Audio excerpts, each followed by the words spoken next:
Salut à toi, ici c'est ton gars sur Tonton Gibbs, c'est Pretty Boy Floyd, et bienvenue dans ce numéro spécial Luxe, LUX, un sujet que j'aborde très peu de manière générale. Alors je vais vous expliquer les raisons et aussi on va essayer de comprendre et d'analyser de manière honnête, réfléchie, pourquoi les prix sont plus élevés dans le luxe. Donc c'est pas une vidéo que je fais au hasard, hein. J'ai enquêté, voilà, je me suis quand même renseigné pour éviter de dire de la merde, car c'est quand même pas ma spécialité, même si je connais un petit peu quand même. Et puis c'est aussi un sujet en réponse à une demande. Ah, quand je dis demande, c'est général, hein. Oui, tonton, pourquoi tu parles pas de chaussures de luxe, etc., etc. Et aussi, éventuellement, à des commentaires que j'ai eu parfois. Une fois, j'en ai eu un qui était un peu... voilà, c'était du type... c'est quoi ces chaussures de clochard qui valent rien? Parle-nous de vrai père, Louis Vuitton, Gucci, etc., etc. Donc je me rappelle pas de tout exactement, mais c'était de ce niveau-là. On notera la grande intelligence et la culture générale de cette personne, et aussi de son mépris pour les gens qui n'ont pas d'oseille. Bref, alors déjà, si j'en parle pas spécialement, même si c'est très important de souligner que les deux sont quand même liés, c'est que je pense que les sneakers, à proprement parler, les baskets, les tennis, tout ce que tu veux, ça vient de la rue, du sport, du rap et aussi du cinéma. Voilà, c'est tout un esprit, un style de vie, avec une culture profonde et de l'histoire derrière. Donc les marques de luxe, elles ont simplement senti le filon et elles ont développé leur gamme derrière. Vous avez déjà des gammes sneakers quand même,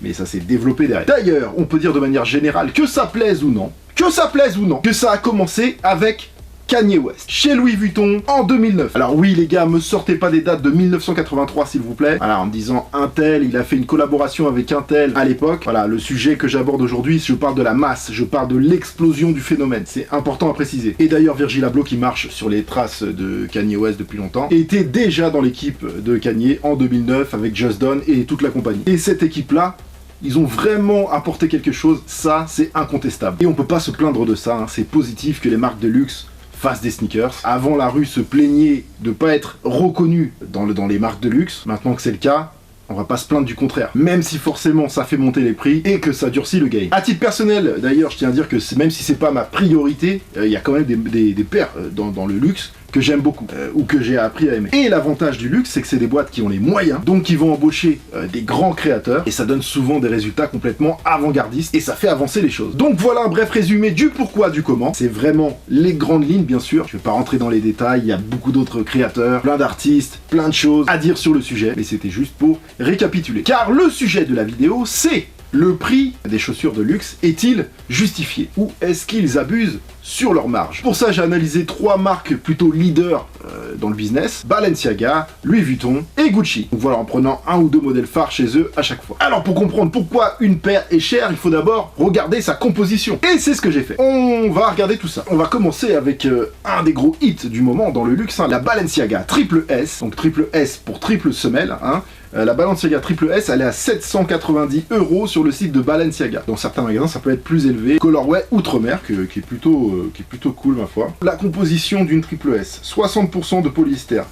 Alors le polyester, c'est du tissu synthétique, tout simplement. 25% de cuir de veau et 15% de cuir d'agneau. Alors ça, c'est top, hein. Le cuir d'agneau, c'est ce qu'il y a de mieux. Voilà, c'est souple, c'est doux, qualité. Et pareil, cuir de veau aussi, c'est très très bien. Déjà, on est sur des matériaux high level. Donc je vous disais triple S, ça veut dire triple semelle. Ils ont tout simplement mis 3 semelles de 3 sports différents: le running, le basketball, l'athlétisme. Vous avez la pointure qui est brodée sur le bout du pied, donc la broderie, ça a un coût aussi, savoir, même si c'est une petite broderie. Logo encore brodé sur le côté, modèle fabriqué en Chine. Donc modèle fabriqué en Chine. Avant, Balenciaga, comme la plupart des marques de luxe, normalement c'est fabriqué en Italie. Là, ils ont dit que qu'ils ont exporté la fabrication des triple S, juste des triple S, en Chine, parce que c'est trop complexe et que ça demande un savoir-faire. Alors ça va en faire rigoler quelques-uns, mais franchement, s'il y a bien quelqu'un dans le monde qui a du savoir-faire au niveau des sneakers, c'est quand même les Chinois. Hein, et je suis pas sarcastique, c'est vrai. Là, je décris avec vous les paires et après on va synthétiser tout ça. Ensuite, chez Balenciaga, il y a aussi la Trainer Speed, voilà, l'espèce de grosse chaussette là, qui fonctionne très très bien. Et donc il y a la version Black White, un classique, 585 €, cher. Composition: polyamide. Alors le polyamide, c'est un peu comme du polyester, mais c'est un peu plus solide et plus souple. C'est bien pour une chaussure qui est socle. Tu vois, une chaussure en forme de chaussette, il faut qu'elle soit élastique autour du pied, qu'elle prenne bien ton pied. Donc le polyamide, c'était la matière logique pour ça. Chaussette en maille, logo Balenciaga sur la chaussette, semelle à mémoire de forme, amortisseur de choc, chaussure très légère, 240 grammes, fabriqué en Italie. Fabriqué en Italie, ça c'est un coût en plus. Ce que je reproche à cette paire, c'est, et ce que pas mal de gens reprochent à cette paire d'ailleurs, c'est le logo Balenciaga qui est juste floqué sur le côté, c'est vraiment dommage. Pour moi, ils auraient vraiment dû faire une broderie. Alors je pense que c'est peut-être par rapport à la trame. On peut pas broder dessus, j'imagine que c'est pour ça. Moi je sais pas, j'ai pas vu de mes yeux, mais à ce qui paraît, il y a des lettres qui s'en vont. Je dis pas que ça va vous arriver, ça dépend aussi de quand vous mettez la paire, combien de temps vous la mettez, combien de fois vous la mettez par semaine, etc. etc. Si vous la mettez une fois de temps en temps, ça va tenir. Vous avez vu la Triple S 725 €, elle est quand même beaucoup plus évoluée, beaucoup plus technique que la Trainer Speed, voilà, 585 €. Mais la Trainer Speed est fabriquée en Italie. On va passer chez la MIF Louis Vuitton et on va commencer avec une des paires pour les filles d'ailleurs. Même si la première fois que j'ai vu cette paire au pied de quelqu'un, c'était au pied de Jaden Smith. La Arclight, elle est à 790 € et c'est un modèle avec un fort caractère qu'on reconnaît tout de suite. C'est quand même déjà pas mal. Donc la composition toile monogramme vernis et matière technique, semelle oversize en gomme 5 cm, fabriquée en Italie, cuir de veau. Alors faut savoir que le cuir de Louis Vuitton, les gars, c'est un des cuirs les plus chers au monde, mais ça on va revenir après, derrière. Ensuite, sneakers Louis Vuitton Trainer, donc voilà, 820 €. Donc voilà, ça c'est un modèle qui est, franchement quand on le voit, pas très très joli. Enfin, ça va, ça passe, mais il n'y a rien d'extraordinaire quand on voit la paire. Alors pourquoi cette paire-là, elle coûte 820 €? Pourquoi? Donc cuir de veau velours. Alors celle-là, il y a écrit 7 heures de couture par paire. Donc ça veut dire qu'il y a quelqu'un qui a passé 7 heures à coudre, donc c'est quand même, il faut payer cette personne, tu vois, c'est quand même un taf. Semelle extérieure en gomme avec micro-insert, fleurs de monogramme sur la semelle extérieure. Donc ça c'est les petites fleurs qu'ils mettent sur les articles Vuitton. Fabriqué en Italie, encore une fois. Je rappelle qu'une fabrication européenne coûte plus cher que si vous le faites fabriquer en Chine à grande échelle. Après il faut savoir que c'est en Italie, donc Italie c'est quand même cher parce que par exemple au Portugal ou en Espagne, c'est déjà un peu moins cher qu'en Italie. Ensuite, la montante Rivoli, 720 €. Alors celle-là, je l'aime bien parce qu'elle match avec... c'est le côté irisé, là, qui match avec tous les derniers sacs de la dernière collection Louis Vuitton. Bon, on sait que maintenant, Virgil Abloh, c'est le directeur artistique de Louis Vuitton depuis quelques temps. Donc les dernières collections, c'est de lui. Et il a fait une super collection de sacs transparents, irisés, magnifiques. Des sacs classiques de Louis Vuitton qui sont juste travaillés dans des matières différentes. Et cette paire-là, elle match avec. Donc c'est pour ça que j'ai pris cette paire-là, parce que je trouvais ça cool. Printemps-été 2019, Virgil Abloh, cuir de veau, velours sublime, motif monogramme chatoyant. Ce modèle se caractérise par son attache velcro signé qui peut être porté à l'avant comme à l'arrière. Fabriqué en Italie. Donc, tout ça explique le prix des paires. Encore une fois, je vous fais le résumé des paires et on va faire un petit récap à la fin. Ensuite, chez Gucci, vous avez cette paire-là, je l'adore, hein, la basket brodée Ace. La Ace, hein, 490 € la classique. Cuir blanc avec ruban web vert, rouge, vert. Les couleurs de Gucci. Et l'abeille dorée brodée au fil. Détail en peau d'Ayers. La peau d'Ayers, c'est un genre de cuir exotique qui imite un peu genre les peaux de poisson, de serpent, etc. Semelle en gomme, fabriquée en Italie, encore une fois. Ensuite, il y a la même basket qui est à 790 €, donc c'est celle avec le serpent, mais le serpent avec des petits cristaux. Ça prend 300 € parce que il y a le même logo, même s'il est un peu plus gros, qui est brodé avec les serpents, avec des cristaux. Par contre, celle-là, moi je l'adore, franchement.